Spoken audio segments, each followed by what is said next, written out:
you can actually read through this in your own time as well. But I just want to highlight a couple of things that I thought was important, and I've just got the land rights versus native title.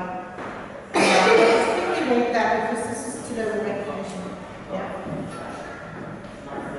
On the, this is not about my interpretation or me giving these definitions. I'm using what the government provide as definitions. They just hide it in amongst their, policies that you can't find this stuff. But at the end of the day, they reveal what they're about by their own minds. So, this is what the government are saying, the difference between native title and land rights, which also explained it just visually by recapping that. They say there are fundamental differences between land rights and native title. First of all, state versus Commonwealth legislation. But they say land rights are created by the Australian state and territory governments, Land rights usually comprise of a grant of freehold or perpetual lease title to Indigenous Australians. And they say, by contrast, native title arises as a result of recognition. Alright, so just want to emphasise recognition. Native title arises as a result of recognition under Australian common law of pre-existing Indigenous rights. So it's pre-existing, not current. So Indigenous rights was pre-existing up until recognition. That's native title. Yeah. So if we see again, I'll just read that again, it's really important. By contrast, native title arises as a result of recognition. So everything after recognition is pre-existing. So there's a bit of evidence of recognition. It takes out the sovereignty, as we've said here, that usurps the sovereignty from our people's hands via recognition. Yeah, it's like dissecting. Here's the sovereignty of this state here. And they take it one nation, dissecting one apart and leaving it. And in actual fact, like these, the recognised people, like Tom Carroll, they go, well, it's still there. Sovereignty's still there. Well, yeah, we can see it's still here. But say if this is my recording device, it's still here. I could take it to the toilet, flush it down there and put it back out and put it here. It won't work, but it's still there. That's what they are doing, that's what recognition does. It's sort of still there, you can see it's there, but it doesn't hold anything anymore. Yeah, so that's what recognition does.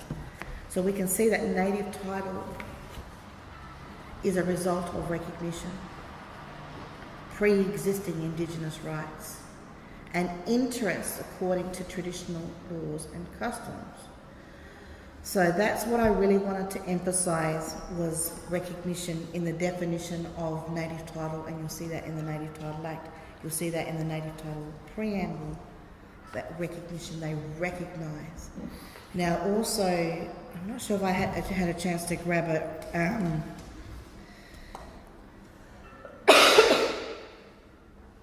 had a definition, I may not have put it on here. This is also from the Tribunal, the Native Title Tribunal's website. The government will hold an interest in the Aboriginal lands. Let me see if I've got that here. So basically, here it is, the Land Administration Act. Yeah, here it is. Native title is the recognition, this is their formal definition of native title from the government. Native title is the recognition in Australian law. Under common law, the Native Title Act of Indigenous Australians' rights and interests in land and waters to their own traditional laws and customs. So the government take an interest in our traditional laws and customs They have that interest. Now, if we have a look at the Land Administration Act 1997, in Part 9 it says, the government holds the compulsory land acquisition for lands that they have an interest in. Yep. So there's a couple of red alerts in the native title that when they have an interest in your culture, that means that they will hold that compulsory land acquisition. And then the recognition is everything pre-existing. It's not current now, it's not existing now, it's prior to the recognisance that went through. So the native title is recognisance as well. So those who have, we're all part of this, none of us avoid in the situation with native title, eh? I think all of us have had our hands hammered by native title. They are taking the compulsory land acquisition of us, they take our little nation out, they take it here, they hold the compulsory land acquisition, they hold the land tenure, and under recognisance, now this is the red alert on recognisance. Recognisance is binding under Westminster's law, can never be undone. It's not like we can go to court and go, oh, we made a mistake. Can't be undone. It's one law that can never be undone. Recognisance. Back in the day, they used to stamp it in the blood. It was signed, so delivered. It was real blood they used. Put the circle in it, and you got the stamp. Recognisance. Finished. No more. So basically, they want our nations, they want to seal it in the blood, stamp it, can't be undone under their law ever again. And then we're sitting under a multicultural portfolio then. The same as foreigners. Put up a bit of a red flag because I've just been reading a lot at the moment on the TPP. Have you been reading about that? You're dangerous stuff. We're the only... That's I'm saying, once this is gone, that's going to, the multinationals are going to be able to come in and buy or sue the arse off Australia. We'll see. Just when you said that, it just got me panicking. The First Nation people from that country, if they say they want to do a writ or they want to win, they'll sue them. They say no, there's some sensitive stuff going on here. So they got a part of rock paintings over in West Australia. Yeah, right. We're going to sue all you. Yes. And what happens is and they set up a committee of all the multinationals, and so if Australia says no, you can't sue us, what happens, it goes to that committee and it's all multinationals against their own peers deciding on. Just when you said that, it just seemed to Abbott's panic and even Shorten's panic to get this recognised done. Yeah. And that, of course, that TPP, if they look at the text, they can't talk about it for 4 years. It's a secret. It's a whole secret text. It just was really odd. The TTP. TYIP. Yes. Something like that. Yeah. It's even dangerous than the TPP. Yeah. It's really dangerous. Yeah. They just seem to tie in with the panic and the timing. It is. It's definitely tying in because what happened, they've got a thing called Operation Sovereign Borders. I've come off topic here. Yeah. And basically, Japan was a bit of a tester for that. They didn't acknowledge Australia's sovereignty. So they went into our waters, and they said, and they went into the international court, and they go, we're not acknowledging your sovereignty because they didn't have all this. And there's us more about the 10 embassy going, no, we're still here. And that wasn't a legit sovereignty, and Japan recognised it wasn't legit because we are over here and holding on to our sovereignty and saying no consent constantly. And Japan said to Australia, no, sorry, we don't recognise your sovereignty. It's gammon. You just usurp it in the most gammon way.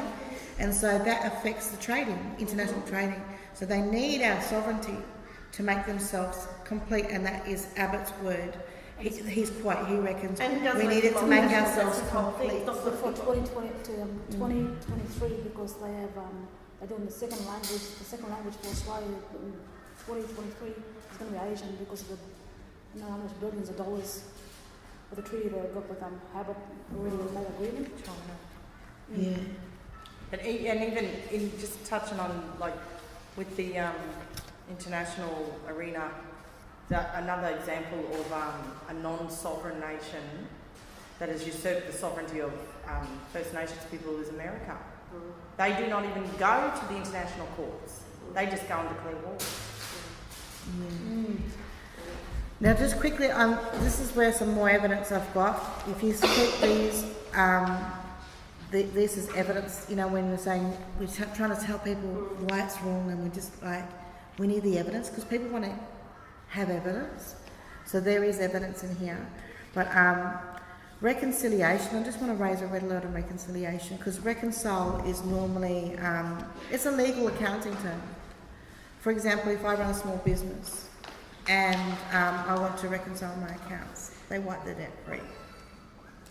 So it's a financial debt-free terminology, and that's why reconciliation. Because what happens? They're taking advantage of our Aboriginal English, and we go, oh, they just want to recognise us, not understanding that the legal term is bondage, stamped, you can't undo it.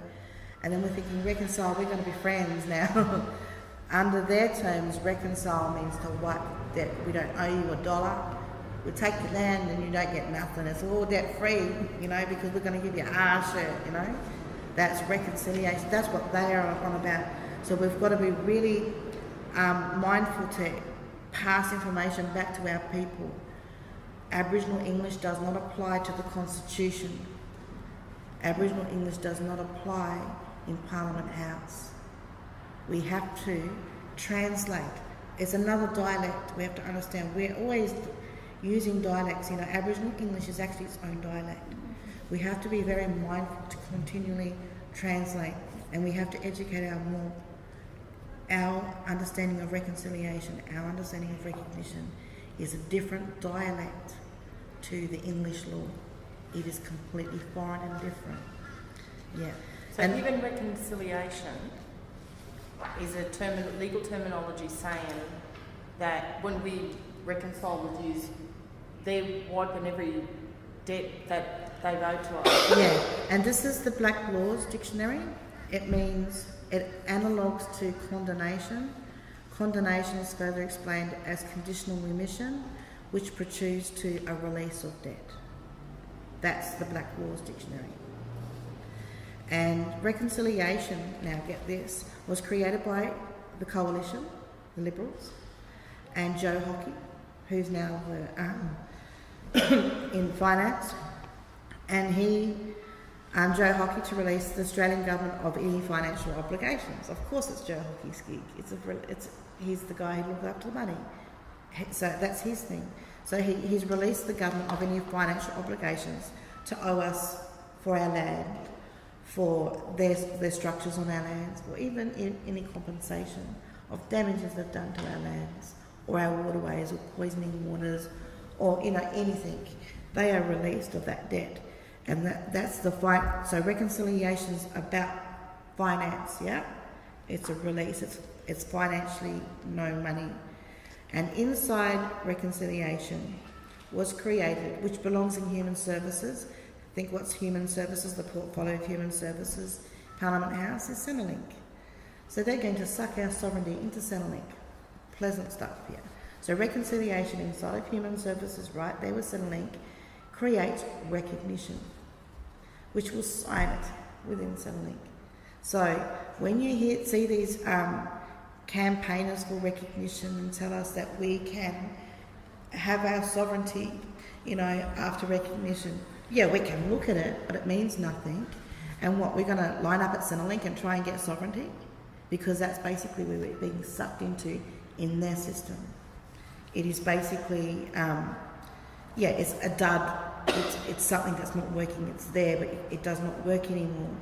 And the flag would be, if they still raise the flag after recognition, it will be just a gesture of what was, but not actually what is. And that's the difference. So I want everyone to really get into their brain. Reconciliation is finance. Reconcile. It's to wipe your bank. It's to empty the account. It's to let it be. Wipe it free. It's a business transaction. Recognition is permanently stamping it. And also, which recognition, anyone who goes into recognises, their lands are seized, their properties are seized. Real estate, all about real estate. Real estate is seized under recognition. So they're coming at us financially, then they'll come at us with our land and sign it permanently. Very lethal. You couldn't think of any two more lethal terms coming at us. And then they make it look like it's good, and everyone's like, you know, there's a reconciliation due this week, and we all go and be happy and put our reconciliation But t-shirts thousands have poured into it, to these black community groups that promote that. And we're saying, oh, you can have our lands, have all our lands for free, trillions of dollars, we don't want $1. And then we're scrounging around looking for a milk price, cigarette price, or anything. Because we're giving it all away for free, because we haven't learnt their dialogue and their dialects. So are you in the process of setting up a no campaign? Because once a referendum a date has been put in, and then it goes to Parliament, so Bernardi's come out and said he'll vote no on it. So they disperse the money for the yes campaign, then the no campaign. So is there going to be a no campaign set up just to get ready? Because they've got to release money to both sides if you have a referendum. Well, that is a democracy, isn't it? Yeah. So is there going to be a no campaign? It's an unfair process, just like every one of those policies. But, I mean, by fairly, we should have a budget, because, I mean, they spent $700 million. They're supposed to match it. Yeah. They're supposed to match. What they put on the yes and what they put on the no campaign should be equal. Yeah. Now, I've done some interviews since I've been here, and I'm not going to reveal who gave me this information, but I'm just jumping the gun a bit here. I'm going to Noel Pearson. Now, I was told in this interview, and it was a slip of the tongue, that's why I like interviews. You just yarn, talk away, and what have you. Slip of the tongue. Noel Pearson was paid $500 million to create his proposal of recognition.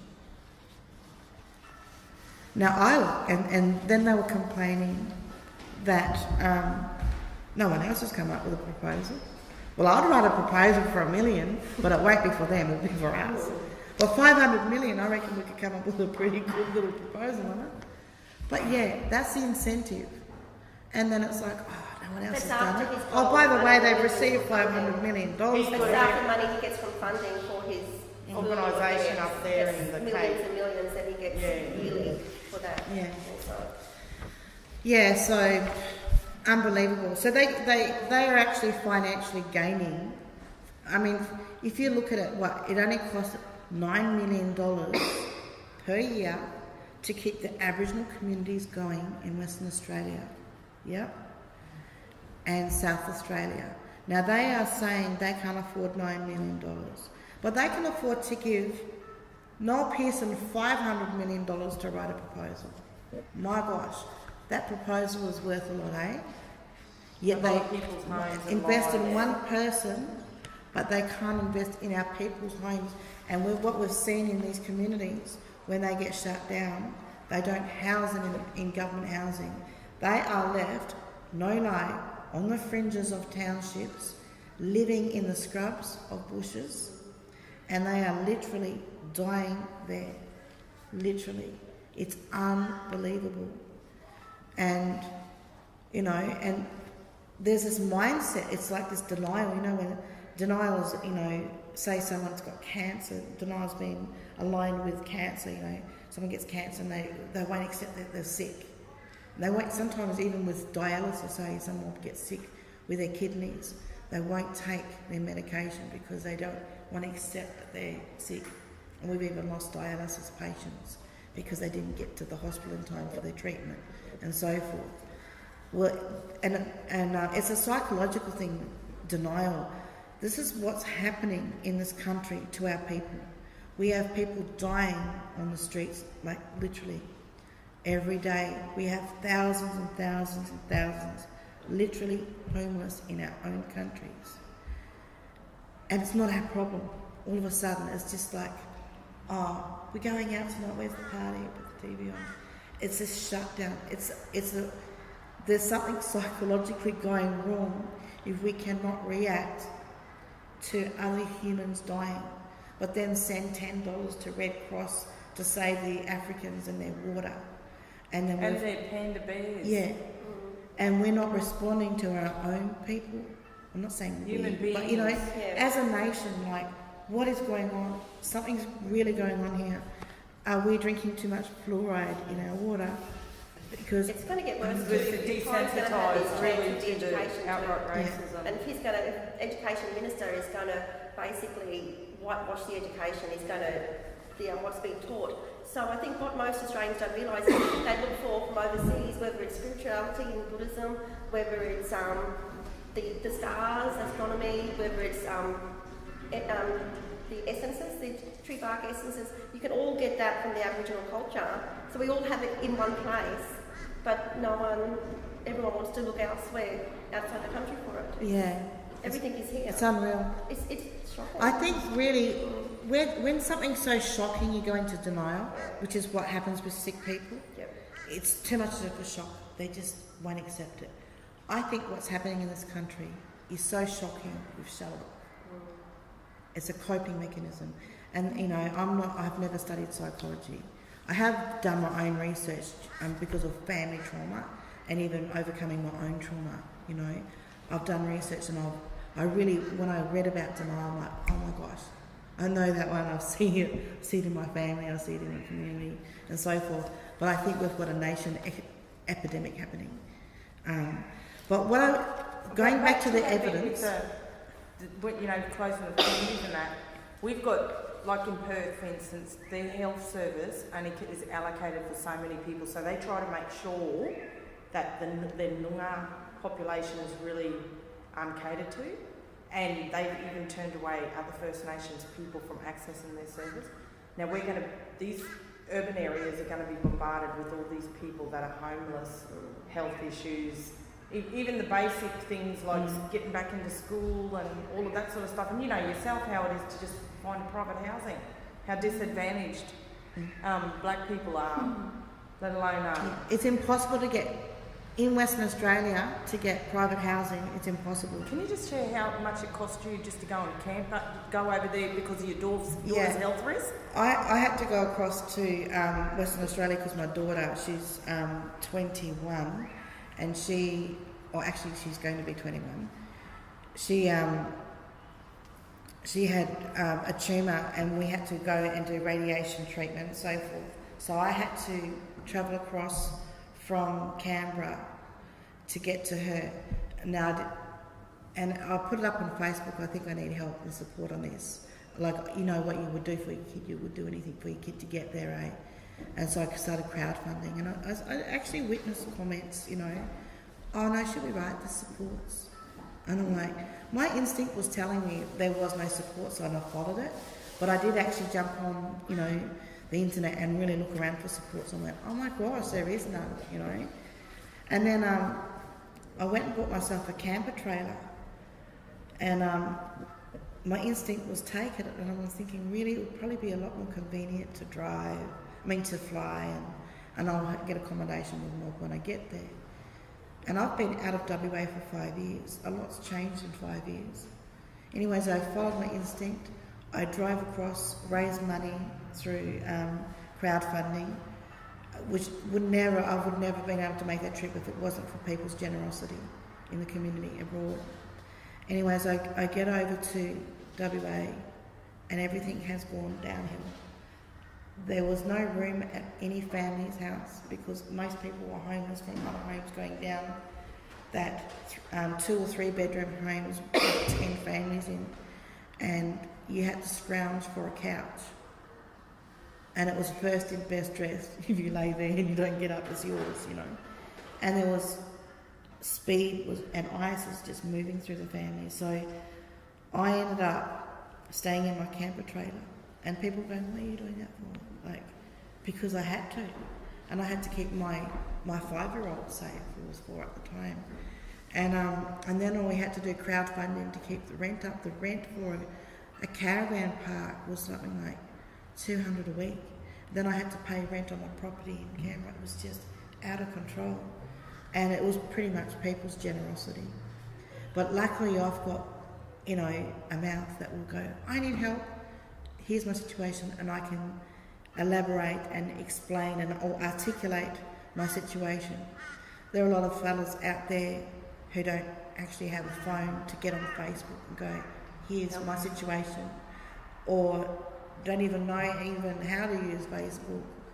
So But you got them in family groups too that don't even know how to, not don't know, but they are reluctant to just even approach anybody for help. Yeah, we lost a family member from one of the communities over there. She's actually my sister-in-law.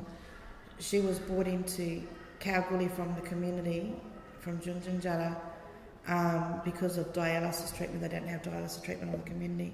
They brought her into Kalgoorlie. They suspected she had gallstones or something, so they flew her up to, or she had Haince. They flew her up to Royal Perth Hospital. Royal Perth Hospital goes, no, she's fine. Nothing. So anyways, not taking into account her medical history that she's on dialysis, she needs it to stay alive. They released her out of hospital in her 90 because she was brought in by the Flying Doctors Service. Released her onto the streets. She goes to Harrison Island where the Nyungaten Embassy was holding a refugee camp, but the police are going in there like every day and raiding and saying, you're not having a refugee camp here. She hits that camp. As the police go, she gets shafted back on the streets, and she died 3 days later. An unnecessary death, totally unnecessary. And we only know that because where does accountability family, start? only because it's your family we know that story, but there's so many more that are all fallen by the wayside. They're dying. They're getting released from this hospital when they actually should be in there for starters, and they are literally dying in the parks. Literally dying in the parks. It's out of control. We cannot accept and go, oh yeah, we'll just go on the Constitution now and go, everything will be right. Because everything is not alright for everybody else. And over there, you think, oh yeah, maybe I'm a bit fair, or I might be alright, I might get away with it. I tell you, these racists, they've got radars for it. Any black blood, if they can see your nose is flattened a bit, anything I tell you, they're onto you. And I worked that out when I was in, because the performing arts industry is this facade, you think everyone loves you, it's a joke. You go out into a community, or go into a remote area, or just a country town, and you could have, like myself, been all over the world, know heaps of people. I go out to Coolgardie and it's like, stand back. Just stand back. They serve the whites first. It's just that. And you can talk real flash. You could have $7,000 in your account, you might think this and that, and it's stand back, you're black, is the attitude, and they don't give a flying crap, nothing else. And I was thinking, I know a few fellas I'd like to bring in there and actually tone down their egos a bit, you think you're a high flying black, come with me, I'll take an holiday, take us to these places because they don't care. And we, because it's not about us being high flying and someone else not. We're all in this together. This is our race being attacked. This is our land, this is our people, and we must have a heart. Oh, we're alright, but the other ones aren't. No, we're not alright, because none of us are actually going to be safe on this journey. And what we're seeing with the police brutality, they're starting to come for good families. Because before it was like, oh yeah, they just run amok. But I'm not saying that we do that, But there can be that mindset. But we are seeing the police come for good families. And there was an incident in Geraldton, Western Australia, where this good family who were proactive in starting the first Aboriginal organisations, working up in university and doing all these things, their child got targeted by the police. And then that was like a wake-up call to all the high-flying black police, like, well, they don't care. I won't reveal that story, so I don't want to reveal the family because this is going on the internet. But what I just really wanted to quickly sign off so we can just yarn, whatever, I just wanted to go through the evidence. So we did the reconciliation, but I just really want to, so we know that reconciliation is financial. Now, there's a question here, what does reconciliation have to do with recognise? And the government tell us on their website, on the reconciliation website, quote, recognition has a lot to do with reconciliation. The two go hand in hand. Yep. Okay? From their words, not from mine. Okay. Quickly, just to finish this, because now we're into recognition. I've been sort of touching on recognition the whole time. Recognition, in the Black Laws Dictionary, this is the law, this is how they work. and the definitions that they run by for their constitution. So recognise is to enter into recognisance. Okay, so recognisance, what is recognisance? So recognisance, I got this from, I found gold, I feel like I struck gold by finding some early information on recognisance, and I had to change my Google search to get this, because the whole Google thing is censored.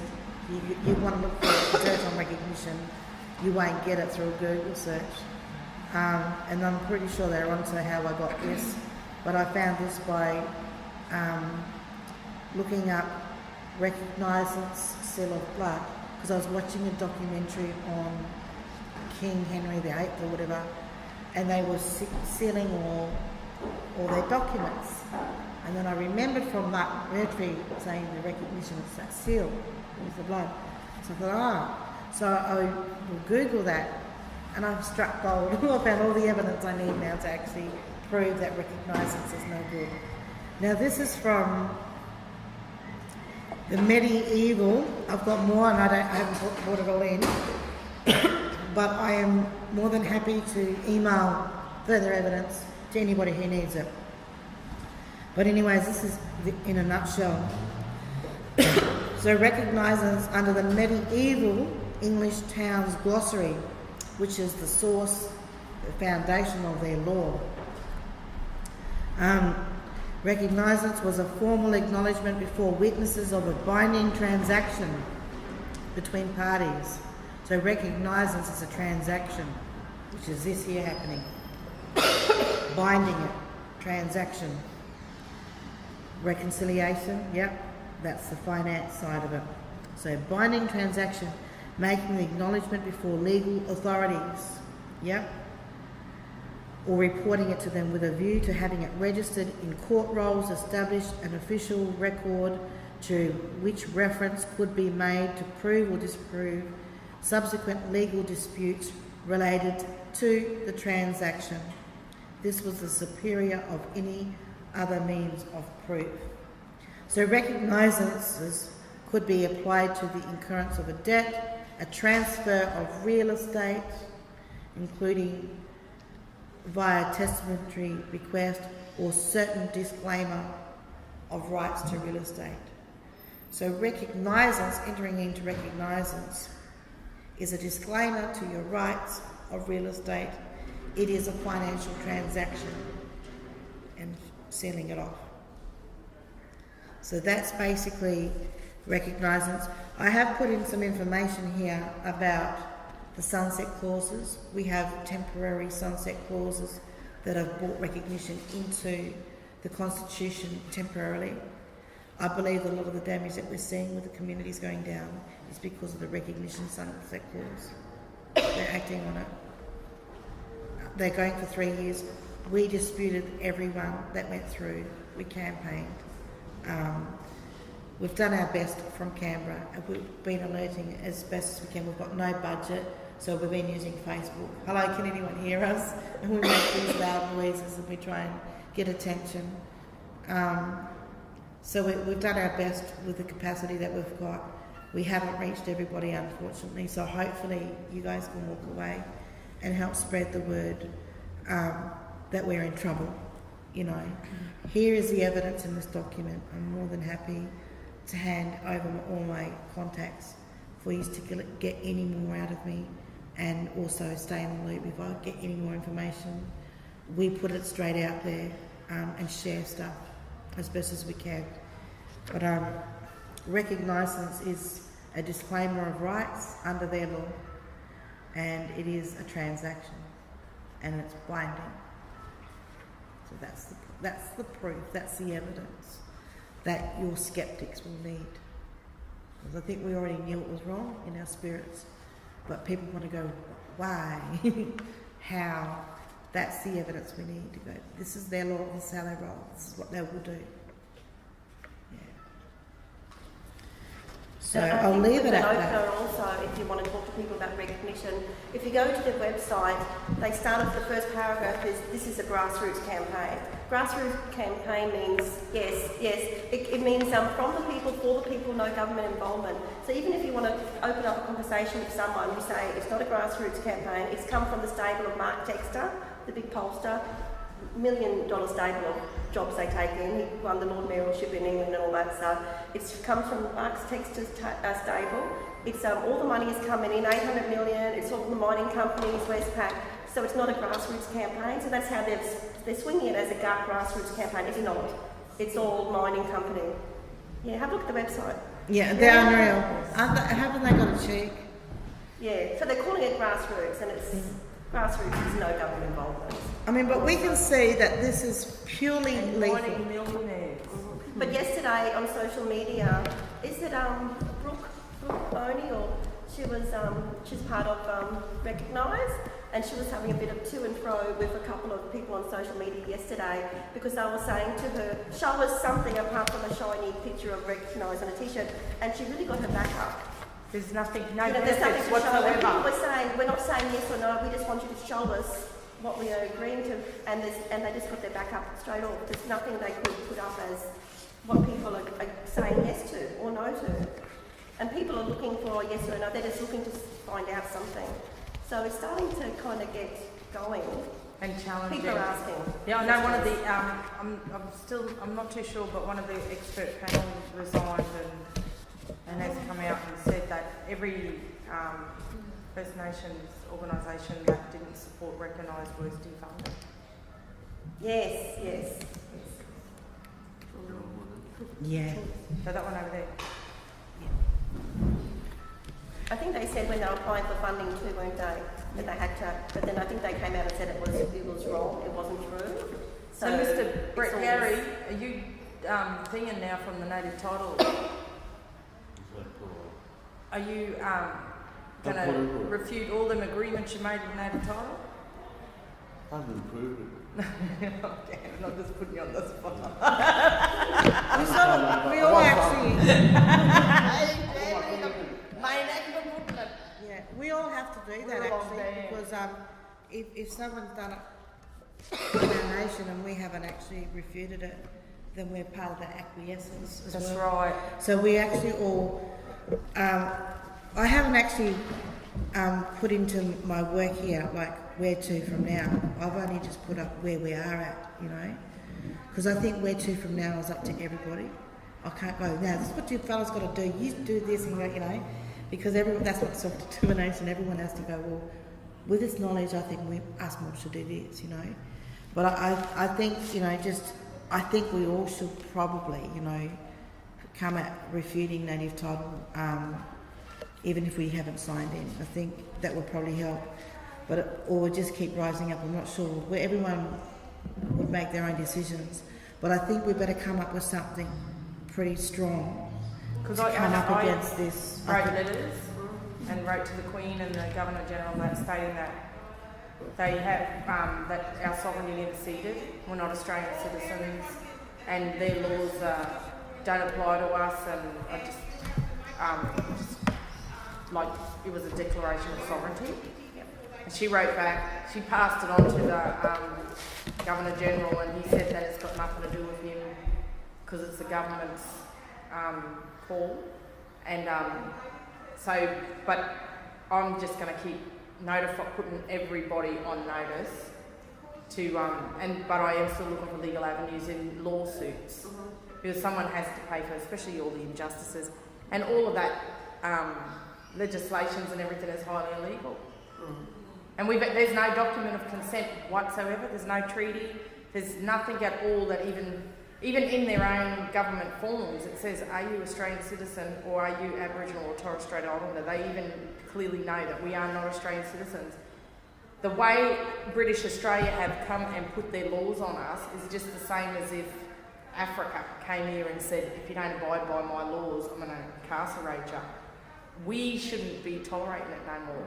We're still tolerating this when we should be refuting it. And we've been, those that have stood up to proclaim their sovereignty have been so disadvantaged, ostracised. We camped down here for 3 months in the middle, and we said we want the whole park. We've got nothing in the whole of Brisbane, our people. And it was good enough for our people to keep these lands pollution and disease free for centuries, thousands of centuries. And they come in the last 200 years, do all this, and we can't even get a park, even a grave site for our people. We're paying foreigners to be buried in our own ancestral land. But yet, we're still not Australian citizens.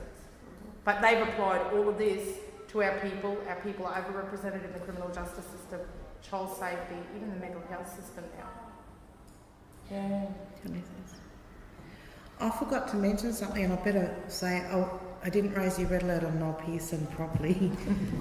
We just always put a red flag over that fella's head. He in his proposal, he's put forward to amend section 5128, I think, on the top of my head, to 5126 or 5128. 5126. For the constitutional amendment they want to make is so that the government will be able to make laws for us. So that's his part of his proposal. There's more lethal stuff in there, but what he's saying is that they don't have the power to make laws for us, which is why they went through that pathway, with the Native Title Act, where the Magnificent Seven consented on behalf of us. They don't hold the power to make laws for us. The state legislations for land rights acts, even though they're being wiped out by native title legislation now, they were made possible because of land councils and memberships and people consenting. That's how the land rights acts and then legislations come into play. People consented. So all these laws, they don't have the power just to make a law for us, unless they take out the sovereignty or the land, which is the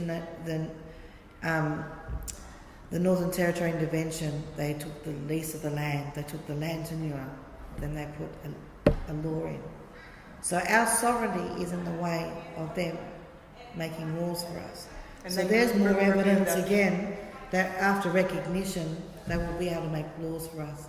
There's more evidence that our land tenure, our land ownership is gone. It's not gone now, they're about to take it, mostly. And as the government gets more scared, with the Northern Territory intervention, it was based on lies. It was a complete lie, fabricated. And as the government gets more scared, both sides, I'm a member of the Labor Party, but on both sides, Labor and Liberal, as they get more scared that you're getting a foothold and getting a grassroots campaign going, they will throw more stuff out there. They will just throw and throw and throw just to... Yeah. And that's what I believe happened here. Which they're stuck because they want the people to say yes, but then Australia's a pretty racist country. So they've got to really play it funny, they do, because you can have a lot of white people who are going to think, we'll do the right thing, of course you're going to be in the Constitution, we'll vote yes. And then you're going to have the racist ones saying, no, we're all equal anyway. So if they come out and publicise, this is what the black fellas are doing, this and this in the communities, then people are going to, so they've got to really play it, because they want a yes, don't they?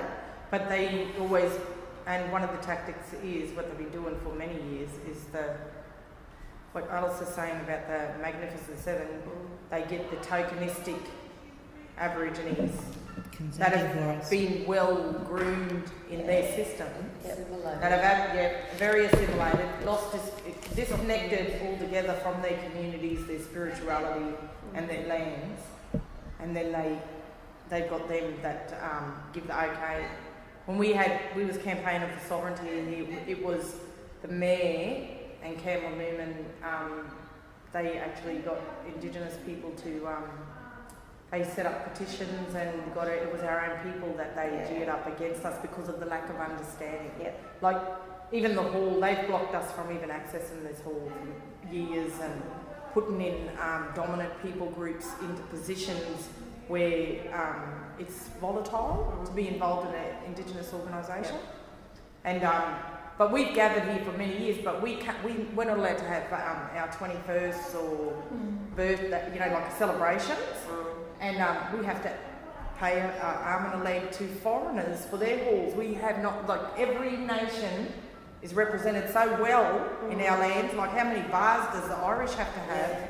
We've got Auckland Flower, where the Germans set up a big beer factory. We've got Chinatown. We've got Sunnybank as Little Asia. We've got Annalee and Mirrabooka, which is Little Africa.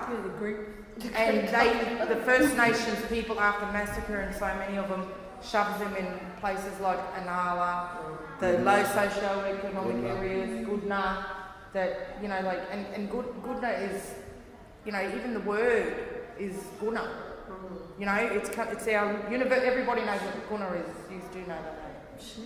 Yeah. And they are the dregs of society, and they put all in. And then we survived out of that. And then you had all these, and this is what a lot of our own people, because we've had it. It's just a big mess. They've created such a mess that we've even got corporate Black Australia and grassroots Australia, Black Australia.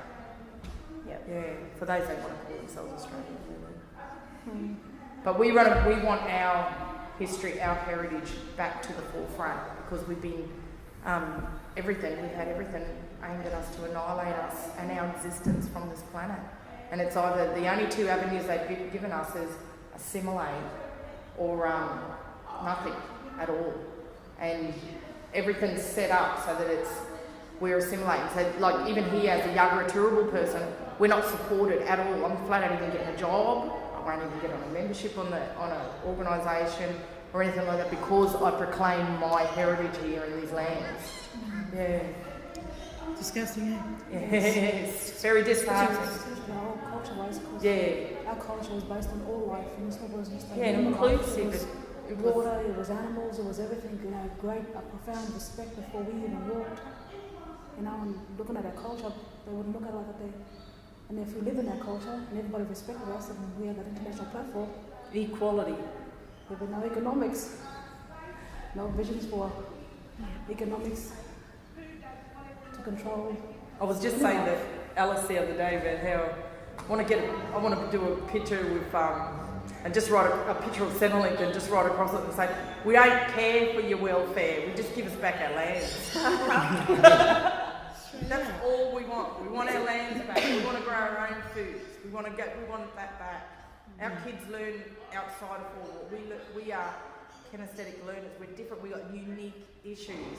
And majority of Australia, the amount of support we got here when we camped down the bottom before the eviction, it was like we was turning over that much money and support, and it was the wider community. Yeah, all over the place. Even the international visitors would come out of their way just to see First Nations people, because do you see them anywhere? Where everyone, all the international visitors go to South, they don't know that this is, they don't know.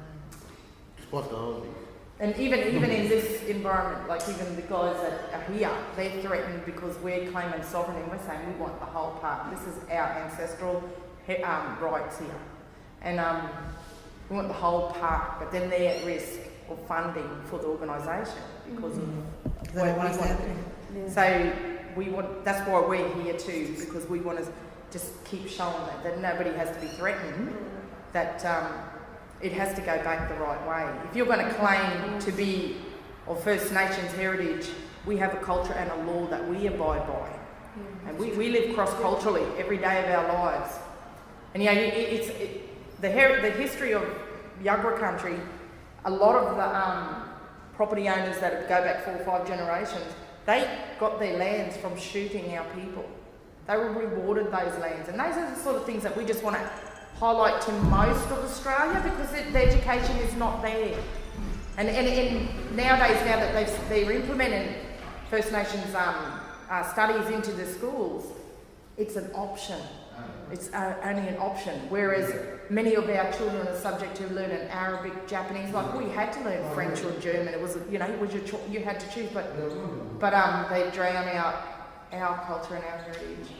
Yeah, even with the police force, we're overrepresented in the criminal justice system. You have Polynesian task force, you have Muslim task force, you have all these other ICE task force, everything, but we got PLOs that have no career opportunities. They stay as PLOs forever, doing what with no powers whatsoever. Yeah, sorry, Alice. Oh, yeah, no. So what do you want us, well, me as a white person walking away today, what do you want me to do? It's up to us because, well, like Alice pointed out there, the real sovereigns are not British Australia. And that's like, you know, we were just saying there before, like the power of one stoplight, how much influence it has. Like the power of one person has a lot. And we're just educating our own on the ground, our homes, our neighbours, our community centres, our teachers, right into our ministers and all that. What about this? Unless we raise the issue, we're not going to be listened to, or, you know, we can't just ignore it. We just need, and also, like, I think getting the word out there and supporting the campaigns that are existing, say on Facebook or Twitter, but also I think on the ground floor, like, I would like to see Mirrabooka Sovereign Sisters further supported, if you don't mind me saying. I think they're absolutely crucial in cultural alignment, in cultural integrity, and they've actually played a very large role in the cultural protocol and knowledge as well for the Ten Embassy in Canberra. Now, we've been holding Canberra and that flag up, and we've stopped a couple of hijacks from the government. We get tired, we come under attack, and having Mirrabooka Sovereign Sisters on the other end, sharing their stories or encouragement, a lot of the time prayer. I tell you what, it keeps us going. I'm asking that you could support Mirrabooka today. I think that would fix a lot of things, help keep them going, because then their needs on the ground floor here in Yagara country is different to the needs that I've got in Canberra. And because we're on the front line of a Commonwealth battle there.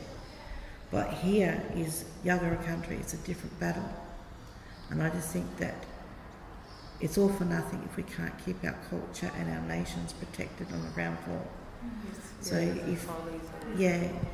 and then Karen and her family can guide, from women's side, if they want to do a recognise or anti-recognise campaign even. But I think it comes back to culture protocol first and getting them all supported, because we're no use to anyone if we burn out. And I felt myself burning out a couple of weeks ago because we did the SOS. I held up the Canberra SOS rallies, and it was my bright idea to actually get the Ten Embassy involved behind the SOS rallies, because I thought they needed our sovereignty, because I was a bit worried about WA marching with them legislations and the police all over them. So we need to put Canberra, attach the Ten Embassy and raise them up and lift the sovereignty underneath them and pull them out of jurisdiction. But the amount of work that was behind the scenes on that was incredible. And a lot of mob haven't risen up to that point before, and so it was like lots of communication going on, and it wasn't always successful as well, because we had a few like corporate blackfellas stepping in, and it made life very difficult. But then we did that, and then we did the Shutdown Australia, decided to jump in behind the grassroots mob in Port Augusta and help lift them up, and huge amount of work, so much, and I felt myself crying out just before the last shutdown event, and I felt so buggered, and I actually went to a Chinese masseurist to try and rejuvenate something back into me. And then and then basically after that event I've gone straight from there to here. I haven't actually stopped for so long, and there's so many red alerts constantly everywhere. So at the end of the day, I feel like this is a blessing. This is not work for me. I feel like this is a blessing at the end of a long journey of just fighting and raising people up, getting mob to rise up in this area, that area, It's like hallelujah when you see mob rise up, when you see the photos. And it's just like, oh my gosh, we fought for this, And it's amazing, but it is tiring.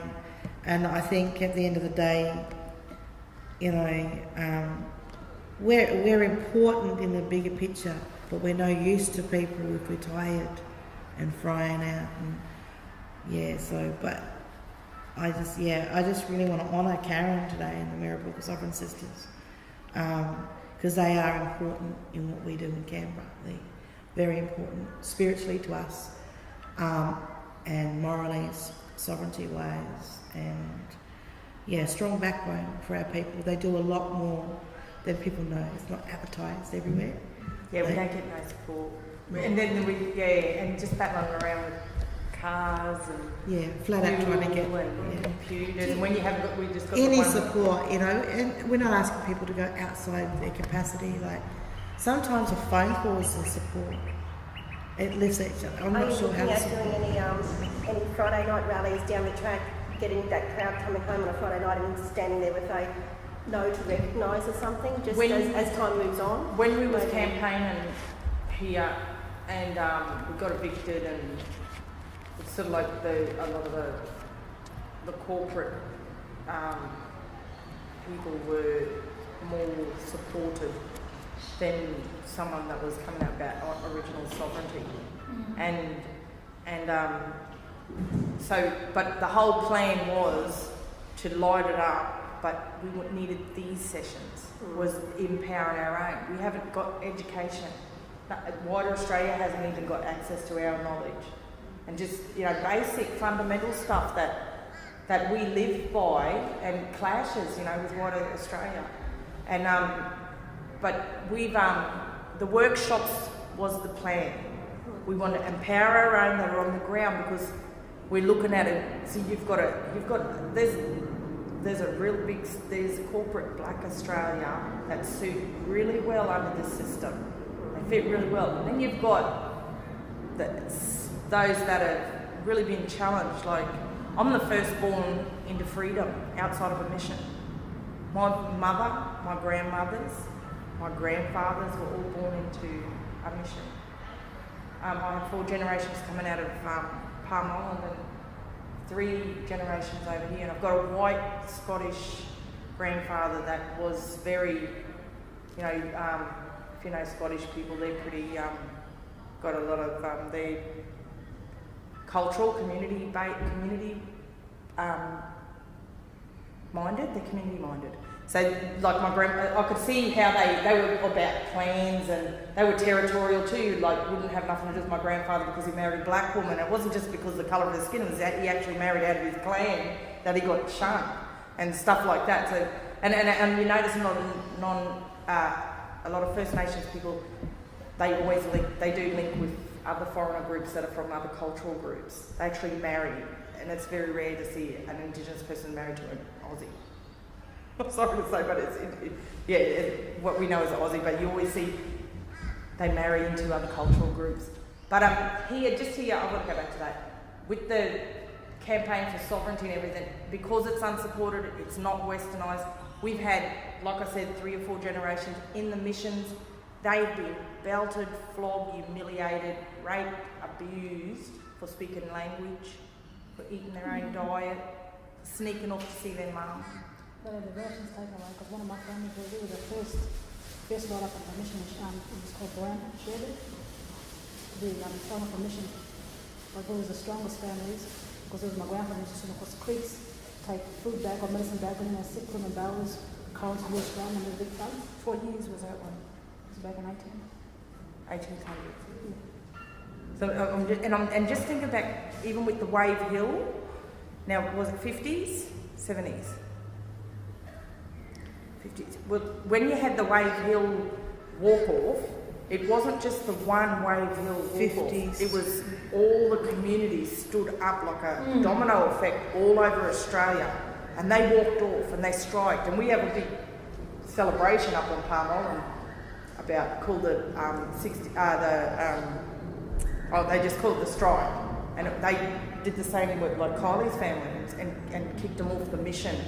And and even in those missions, a lot of our cultures was still practiced, especially the non-verbals, which was you got no parents, we're looking after you. And you had all of that with those strikes and that they sent a lot of people off the missions and left adopted kids behind, and there's so much atrocities that have been imposed, and it's caused that much of a mess. But with this stuff like what Alice is saying, we're just highlighting basics again, because like even that was recognised, like you said, they don't even know what the benefits are, besides being included into a document that carries no weight anyway. You know, like even Australia thinks the Constitution's a joke, and yet we've got to turn around and settle for that like it's our trinkets and beads. We're so grateful to you to include us on a document that doesn't even mean nothing. They've never even adhered to the Constitution when they've locked all our people up and bashed and brutalised us as kids and stuff like that. You know, like, what? Wait, you didn't even adhere to the Constitution then, so why would it matter to us now? They're ripping kids out of homes, and this is the big issue too with the communities being closed. Like, we've been dispossessed here, but the one good thing, we might have been dispossessed and lost our culture, but we learned a lot about your culture, and we're bringing that back to the forefront. You've breached this, and this law, and we're going to address it. Because we've never stopped fighting, and we're never ever going to stop. And people that are still always been practicing and have a continuation of practicing, they're threatening to take my crown court because I do business, and it's not business from a business side, it's culture business. And it's that we're disadvantaged because that's not supported. She's got to go and we've got to abide by Job Network. We've got Centrelink. Then even if we get our businesses and everything, they want us to get an ABN, but yet they recognise spiritual and cultural rights of all these other groups. How does all the Punjabis get 7-Elevens? Yeah. You know, like, how does, Muslims end up, like they're supported. The And practice is all respected, but the business from the culture side, from any of you fellas, are aware that it's very sensitive stuff. And even sorrow business and practices will go for maybe even a year. And they read to a lot of old folks, and some people still continue to do that. They'll deny you, and then they won't accept it. And when you're doing any business, they'll threaten you with everything. Say that you have the authority and what's best for your children. I said, he's got no right over my children, he's got no authority over my children. What I say for my culture, because I'm the only one who can appropriately tell them about our culture. It's got nothing from someone else from another place, because that's wrong. Just get out more from the one area, because that's the way we do our cultural protocols. But they'll still threaten me with everything to say they're taking me to court or they're taking my kids with me. because you've got the most ethnocentric views. It's a racist view. And then here's the overrepresentation. Like Amnesty just released a report about the deaths in custody and the overrepresentation, not just of First Nations adults, kids, and the overrepresentation of, like, hello, we don't need no more services. Teach your cops to stop being racist. And the paperless Teach your child safety to stop being racist. We want you out. We want to manage. We want self-determination. We want our own child safeties. We want our own police forces or task force or whatever. We need these things now because our people are dying by the droves. And if it's not imposed by systemic oppression, it's our own people doing it to our own selves, especially with the no healing programs whatsoever to people that have been incarcerated, illegally incarcerated. Kidnapped is a crime. Children were kidnapped, murdered. There's still people alive today that are frightened, terrified, devastated, but have seen them murder kids. You know, I know myself growing up on the streets here. They used to pull us up, bash us, get the men and tell them to strip down to their knees and search, saying, oh, he's suspected of drugs. These were young 12, 13-year-old men being sexually abused on the side of a road. These are crimes, and this is what we need to challenge Australia with. These criminals need to pay account, and those that are representing those corporations that were guilty of those crimes against humanity need to be called to account. True story. And every time we keep continuing to perpetuate these lies and deceptions they keep putting on us, it's the whole of Australia. The onus is on the whole of Australia. And there is a spiritual consequences here in these lands, and First Nations people know it. And this is why we're always pushing cultural protocol, laws. And if we don't come good, blackfellas on this whole East Coast know what's coming.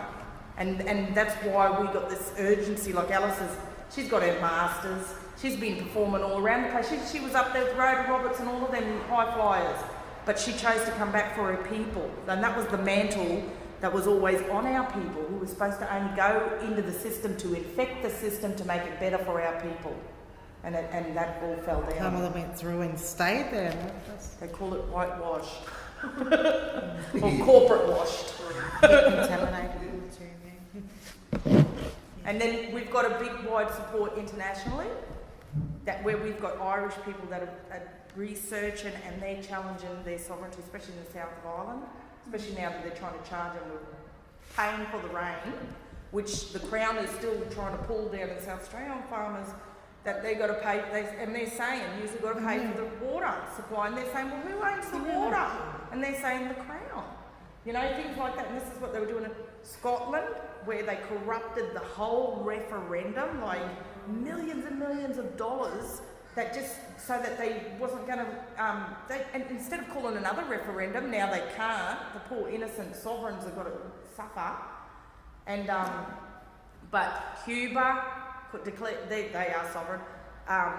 Canada's just declared their sovereignty, and they're working towards a transitional period of so many years to what the Inuits or the First Nations people truly want out of that deal. And these are the things that we want to just share with our people that are on the ground, the grassroots communities, saying you've got more rights than what you've had dictated to you. If we come back to the way and gather together under our laws and our spirituality, then we can turn around and stand up to the foreign system that is out to annihilate us. Yeah. But thanks, Alice. Yeah, thank you. Yeah, thank you for that. Yeah. Thanks everyone for arriving as well, and hopefully today is the beginning of more changes. Yes, we're hoping to get some more workshops. Just keep going, and getting our more, because we do need the rest of Australia. Can we get your contacts? Is that okay? And then we can, if we do another event again. Yeah, we just write it on the back of this out. And use your pen. Have you got another paper? Yeah, I have. Just email address? Yeah, your email address is final. This is just so if there's any more events, Or your Facebook. we can stay in contact. Yeah. Phone number, Facebook, email, anything. Yeah, and this is going to go to Karen from Mirrabooka Sovereign Sisters, and we'll start a little database up. Yeah. Even if we just do a manual. So Mirrabooka is based in Brisbane? Yes. Oh, okay. Yeah. Wasn't sure. Yeah. Yeah, it's the Mirrabooka, the son of the Southern Cross. It's a real name. Is Oh, Mirrabooka. yeah. Because from down here, it's not a Southern Cross to us, is it?